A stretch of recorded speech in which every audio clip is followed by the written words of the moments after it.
rate. But in fact, only something on the order of 2 to 5% of properties sell in a given year. And so the job of the assessor is to figure out the value of all the properties that haven't sold.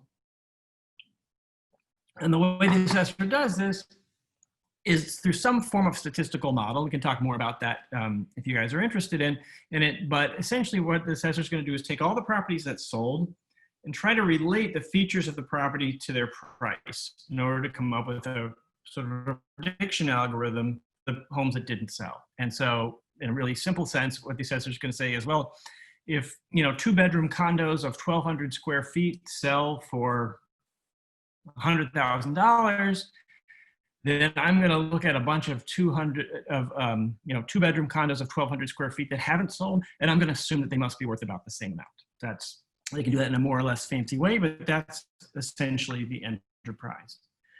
What's going to be important is if the assessor gets these estimates wrong, then the taxes that the person is asked to pay are also going to be wrong. So the taxes are now paid on your estimated home value, not its actual value. And that kind of error in assessment is going to be the main topic of today. And to put the system in perspective, this is going to be specific for Chicago. So I'll mention a little bit in Detroit, because I know you guys are talking about that. But in Chicago, what's going to happen is in the first phase, the assessor is going to assess all the property in Chicago. And literally, you're supposed to pay a fraction of the total tax bill for the entire city that's proportional to your share of the property value for the entire city. So what they're going to do is assess everybody's property, figure out what's the total amount of all the property in the, let's say, the city, to keep it simple, and then they're going to look at what's called the levy. The levy is how much money do all the jurisdictions that are taxing here want. Okay? So this is an important from, say, an income tax, where an income tax has a pre-established rate that we just apply. We learn what your income is and we apply a pre-established rate or formula to that. The way the property tax works instead is going to be the city or school district or county sets a dollar amount, a total dollar amount at once. So the city of Chicago might say, we need $5 billion, and the school district might need $7 billion, and the park district some other amount. When we add all that together, that's the total levy, and we're just going to divide that amongst the properties. There will be an effective tax rate that comes out of that, but the tax rate is not explicitly set by the policymakers. They set the dollars that they want. So this is an important difference. In a place like Detroit, there's actually a tax rate. In other kinds of taxes, such as income taxes, there's a rate, or sales taxes, but that's not in a levy-based system like Chicago. There's no rate other than the one that's determined after the fact. So that levy is the overall amount of money that the government wants. We're going to have some overall value of property. We're then going to just divide the levy amongst all the property owners, and everyone should end up paying sort of their share of the levy, which should be proportional to their share of the property value. We'll come back later. There are some exemptions and other little nuances that come into play, but they're not hugely consequential. The important thing is, if your property is assessed at too high a value or too low a value, you're going to end up paying either too much or too little of the levy. And if one property is assessed incorrectly in a levy system, its taxes are going to be shifted onto everybody else in a way that I'll make clear in a minute. So here's the simplest possible example you could think of. In this simple little world, we have a city with only 2 houses in it. And in this city, there's a fancy house that's worth $200,000, and there's a simple house that's worth $100,000. The levy, which is going to just be how much money does the jurisdiction want to get in total, is $1,500. So this simple little government wants $1,500 in total. So you can see that if the assessor were able to accurately value both of these properties, the smaller property is worth 1/3 of the total property value in this jurisdiction, okay? And the fancy house is worth 2/3. And so an appropriate and fair levy would have the fancy house pay $1,000 and the less fancy house pay $500, 2/3 and 1/3. Now, if the assessor makes a mistake and let's just say assesses the $100,000 house a little too high at $125,000 and assesses the fancy house a little too low at $150,000, you'll see we're still going to go through and compute in the same way the share of taxes that you owe as your share of the total property value, and you're going to get to one of them is going to end up paying too much and the other is going to end up paying too little. And in this simple example, the fancy house pays $182 too little, and the simple house pays $182 too much. This is, in a zero-sum game, anytime one property is underassessed, because the levy is constant, the government is always going to get $1,500. If you underassess one house, it must be transferred to the other house because it's always going to be $1,500. All right, so that's the simplest kind of way in which the system could go wrong. There's an important second feature of a levy-based system to note, which is that the assessor could actually undervalue both properties and still generate regressive taxation. And so here's an example where the $100,000 home is actually underassessed. So the assessor comes in, you know your home's worth $100,000. The assessor values it at $90,000. You might think you're getting a great deal because you know you paid $100,000 for the house, or you know that's what it's worth. You've been assessed at only $90,000. You think the assessor is being very favorable to you, but what you don't see is this $200,000 house is assessed at only $150,000. That's a much bigger proportional underassessment compared to what you got. And because of the nature of the levy system, you're still overtaxed and you're still paying too much, and the owner of the fancy house paying too little. You would never know that if all you saw was your own tax bill. And this is a really important feature of the kind of scheme in Chicago for so many years, is systematically underassessing almost everybody. So if you were the person who owns a low valued home, you would not have a way of knowing that you were being treated unfairly, because if you saw only your own tax bill, you think, oh, they've assessed me at less than my property's worth.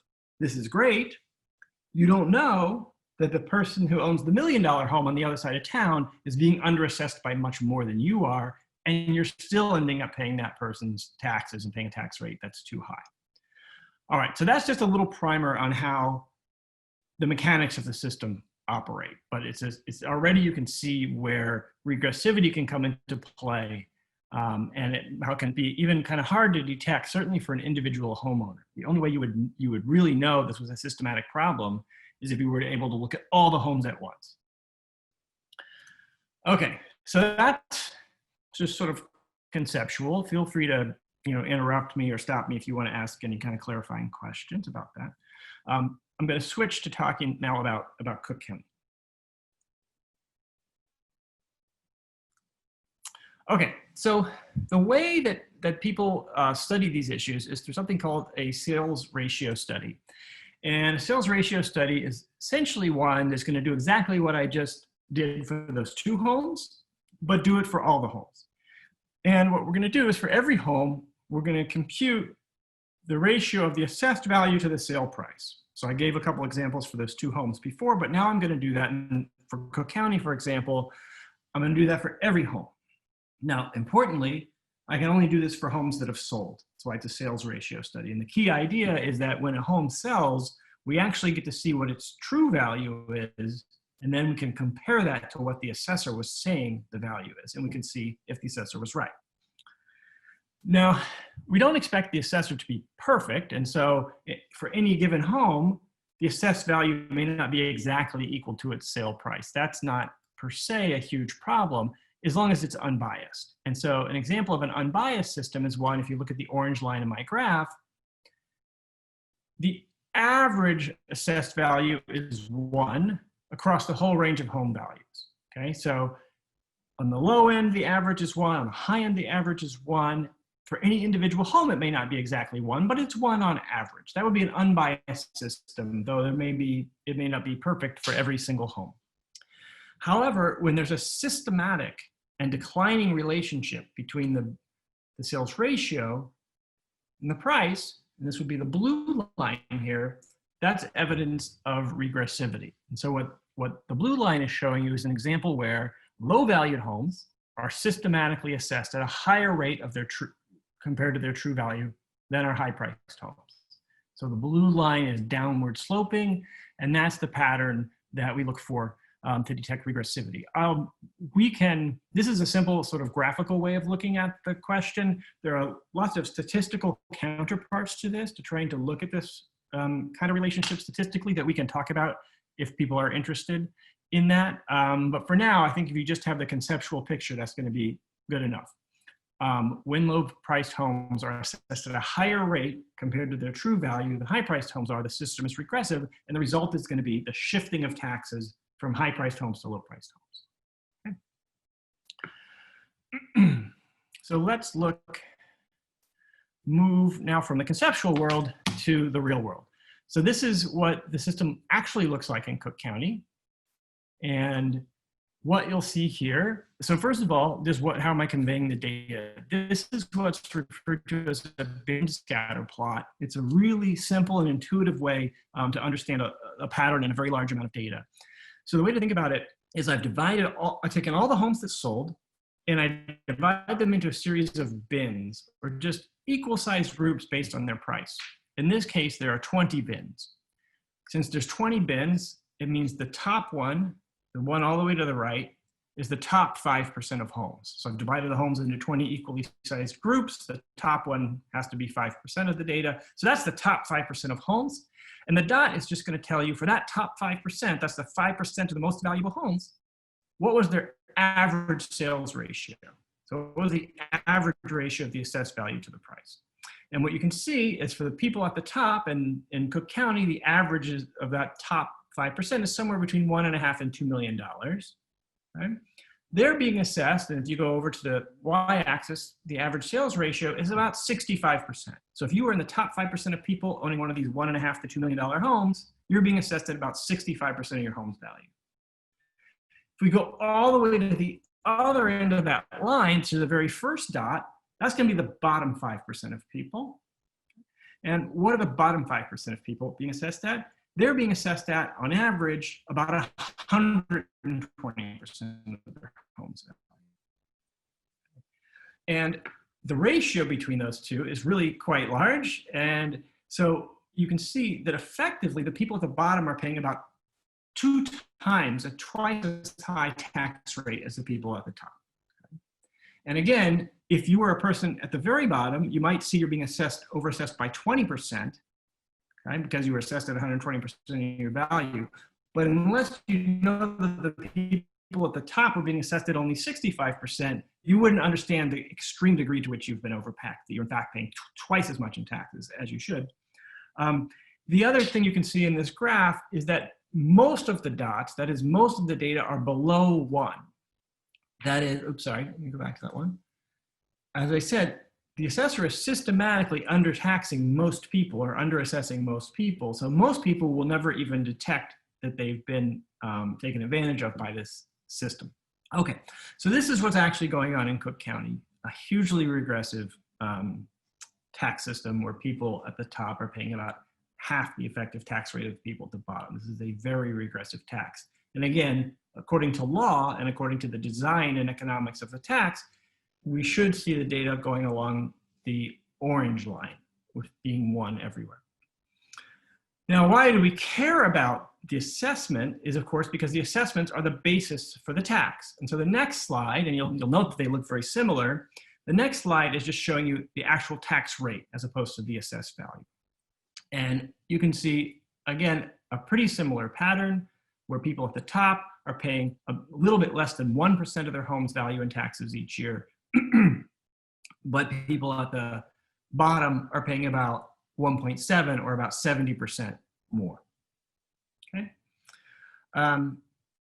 So this is the actual data in Cook County. This is what the result was of many, and we'll talk a little bit about the politics of this in a few minutes, but this is a very long-standing problem that goes back really, I think, as far as anybody has studied the tax system in Cook County. So the earliest paper I've seen that talks about this came from 1972. And there's no reason to think the problem didn't exist before that. So this is a very long-standing problem. The data I'm giving you are more recent than that. But think of this as being not just the accident of one bad assessor or some bad year, but really a very long-standing and generic pattern. A couple of other points are worth noting. There's a kind of baked-in racial bias here because we know, I've just said that low-priced homes or below-average-priced homes are being overtaxed, and we know that on average, minority neighborhoods, neighborhoods of color tend to have lower-valued homes, and so you're going to see higher tax rates there. And so what this graph is showing is the average sales ratio. What I did is I matched each home to the neighborhood that it's in, or the census tract, and I looked at the composition of the tract, the demographics. This is just one example. This is the percent of the population in the tract that's not white. And you can see right when that crosses 50%, if you're looking at, I don't know if you guys can you see my cursor, or do you just see the slides? Thumbs up if you see the cursor. Yes? The cursor, yeah. Yeah, okay. So what you can see is, right when it crosses 50%, a huge spike in the assessment in the sales ratio. So there's a racial implication, a neighborhood implication. The problem is more general than that. All right. As I said, the result of all this is going to be a tax shift. Because we have this levy system, and because the amount of money that the government collects is going to be constant, when we undertax somebody, there has to be somebody else who ends up paying that tax or picking up the tax bill for the person who's been underassessed. And so again, we can talk about kind of the statistics underlying this if people are interested in, but this is my calculation of the tax shift that's occurring in Cook County, at least under the tenure of Joe Barrios, who was the last assessor. And so a negative number here means you've been undertaxed, and a positive number means you've been overtaxed. And I'm just looking at this by what I call the decile of prices, which is just divide the properties into 10 groups from lowest to highest in price. So 10 is the top 10% of homes. They've been underassessed during the tenure of Barrios by about $800 million. And you can see the 90th and 80th percentiles also been a little bit undertaxed, but more or less, paying their fair share. And then pretty much everybody from the 70th percentile down is paying too much. And so the way the system has worked is to be a massive tax shift from the top 10% or the top 30%, if you want to think about it that way, onto virtually everybody else, and particularly those at the very bottom. So this finding, and I think that you guys read the tax divide articles from the Tribune. And so these findings were essentially the content of the tax divide series. Some of you may have been living in Cook County at the time. Others may have moved here more recently. This became a really big political issue. I'd be happy to talk about it in the Q&A. It was extremely interesting time to be here, and certainly a very nasty political situation. But it resulted in the election of a new assessor. It resulted first in the assessor's election becoming an extremely high-profile election, which is somewhat unusual for a relatively obscure office like this. And we now have a new assessor. And so I think the question everyone should want to know is, has the new assessor fixed this system?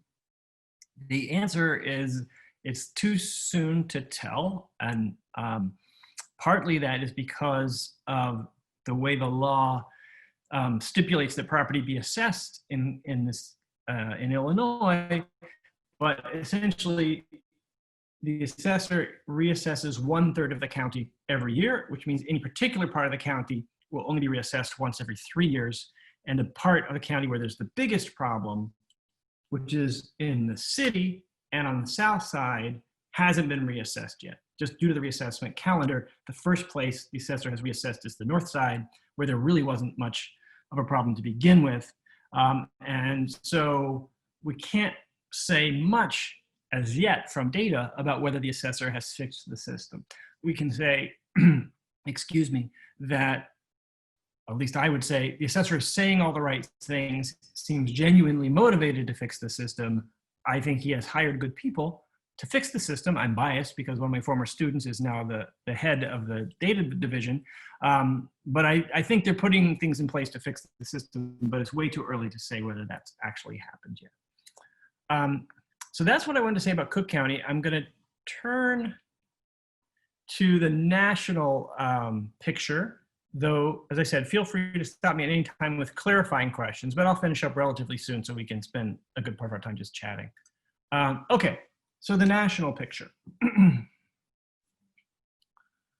One of the things that happened after I did the Chicago work is I became very interested in whether this problem was just one of those unique Chicago perversions. We have lots of those. Chicago, of course, has a history of corruption and all sorts of very local sets of problems where you might look at this system. By the way, the former assessor was also the chair of the Cook County Democratic Party, and there were lots of reasons why you might think this was just a Chicago-specific phenomenon. So I was really interested in whether that's true or if it's a national problem. So I'm just kind of wrapping up that work, and so this graph here is essentially that same bin scatter plot, but for the whole country. And I'll give you just the intuition for how I put it together and what it's doing, but essentially I was able to get data from a national data vendor who collects all this same kind of data from local jurisdictions. And then the question becomes, how do you pool it all together and get a national estimate?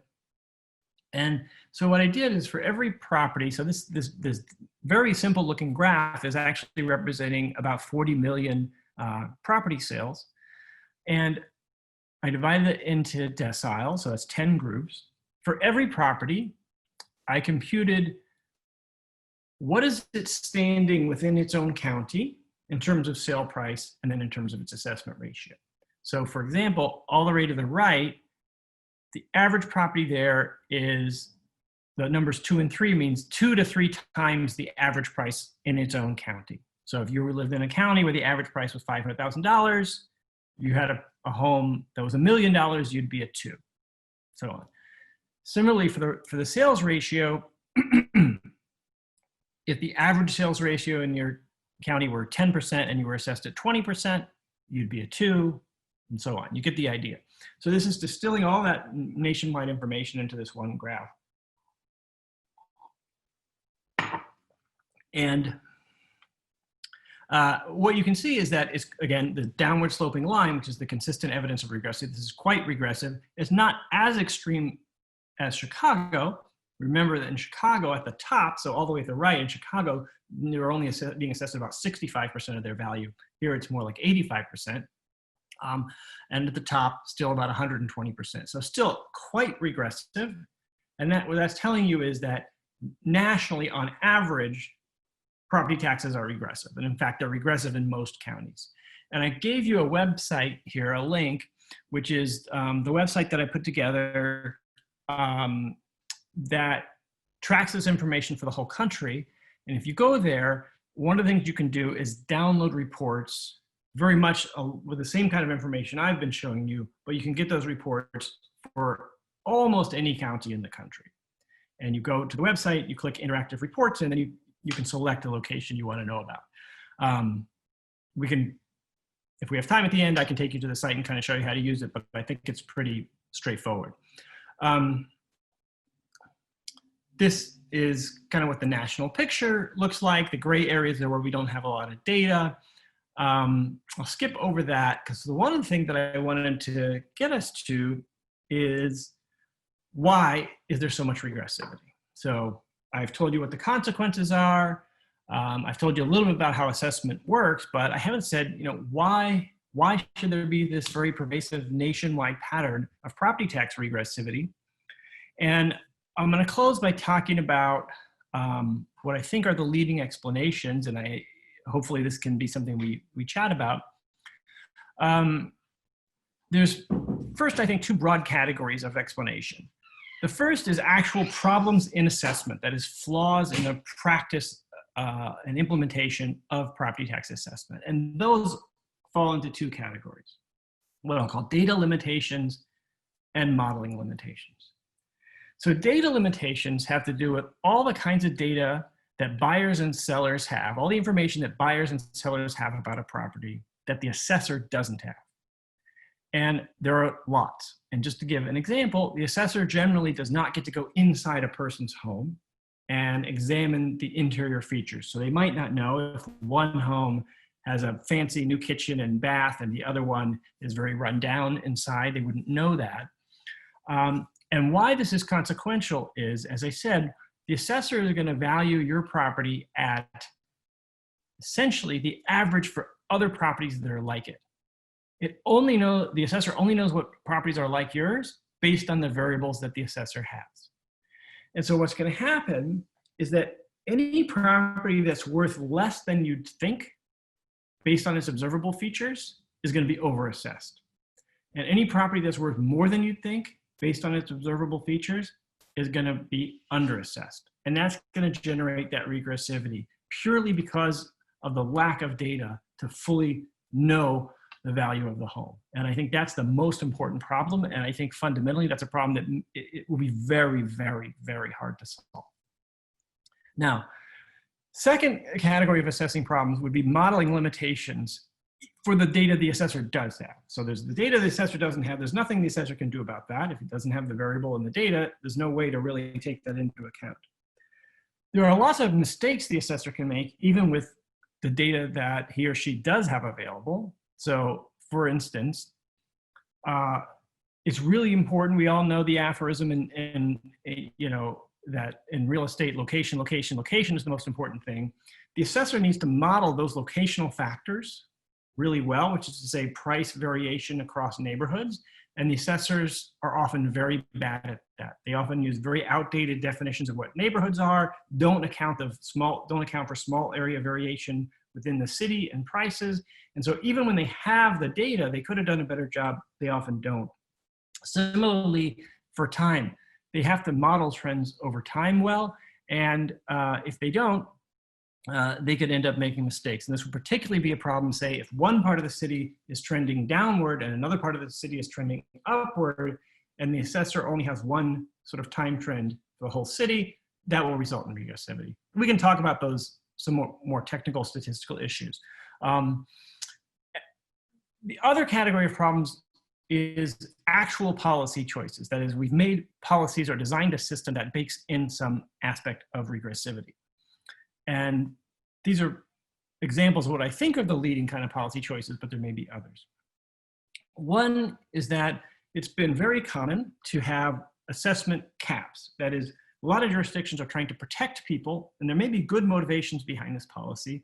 They're trying to protect people from rapidly increasing assessments. So the idea of the ideal beneficiary of a program like this would be, an old, somebody who's retired on a fixed income, but owns their house.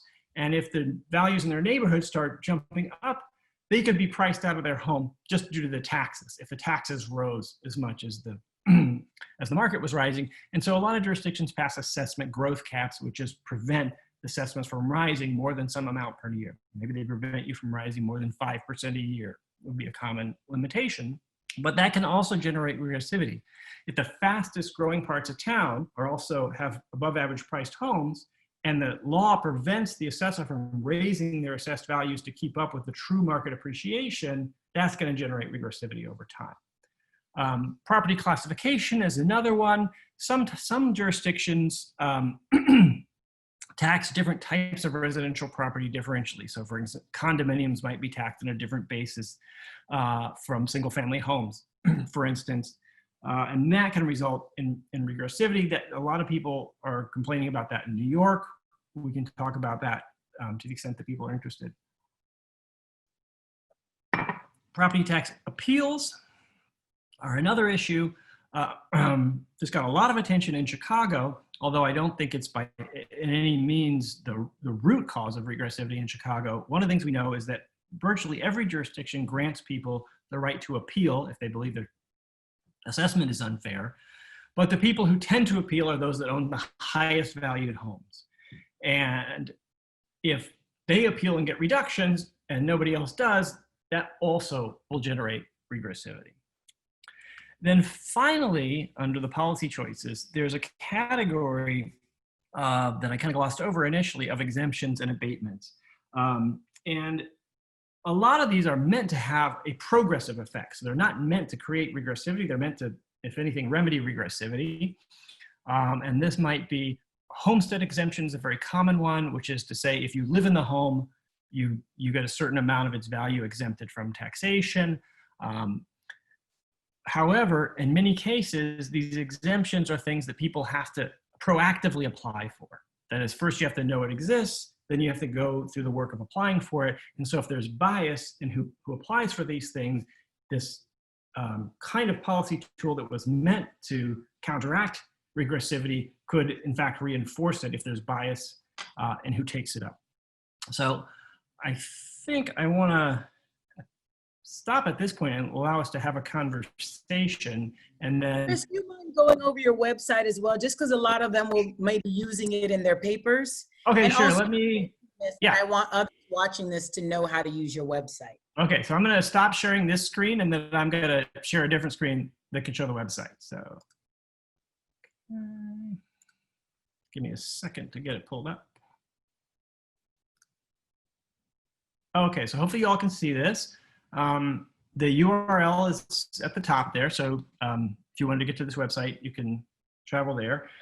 The thing you're going to want, if what you want it, so there is some research up here and different papers and whatnot, but if what you want is to say some area that we haven't talked about, you can click on interactive reports. I should say this website is relatively new, so I think I hope it works. A couple of things. One thing that may not be of interest to you, I think most of your law students and not stats or social science students, we do have an R package available. If you wanted to evaluate, if you had your own data set that you wanted to evaluate, you could click evaluate your own data, and that would take you to our R package, which is some statistical software that would essentially reproduce a lot of the analyses that I've been showing you. But let's suppose that's not what you want, that you want to just get data for a particular county. So there's a couple ways you could go. This way is a little slow, but you can mouse over places. So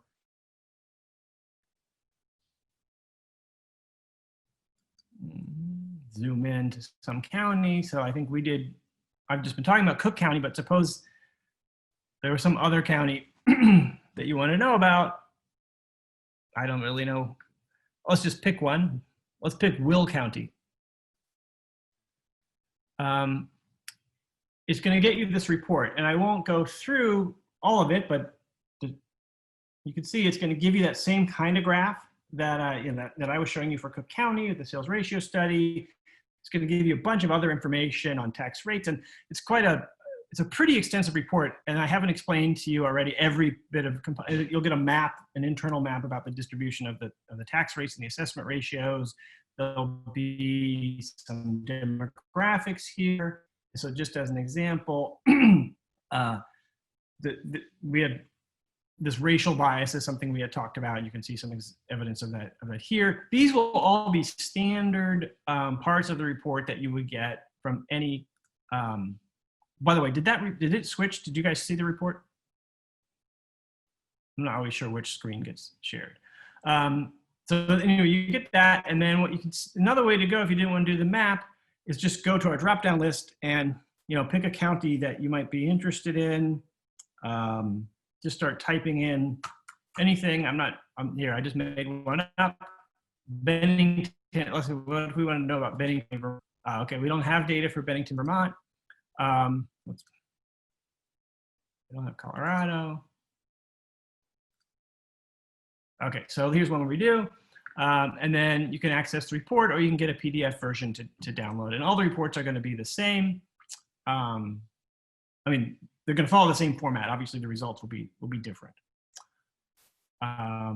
So I'll stop sharing there, but I've given you the URL, and I'm happy to to answer questions about it. But that's the idea.